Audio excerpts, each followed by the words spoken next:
Vorona ny vidim-panjaka. Niainga hono ny voromanidina rehetra teto ambonin'ny tany ka nifanaiky vidim-panjaka. Nefa tsy mba tonga teo ny vorondolo fa sendra nampifana ny vadiny.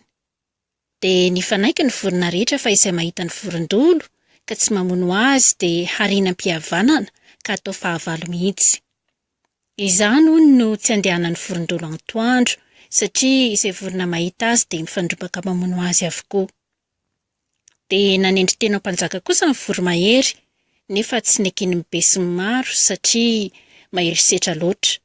Ka dia nifandrafy taminy izy, koa izay vorona hitany dia pahony avokoa.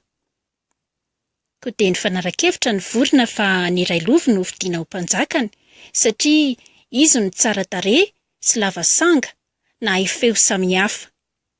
Izany hono no nanaovan'ny olona ny iray lovi hoe mpanjaka ny vorona rehetra.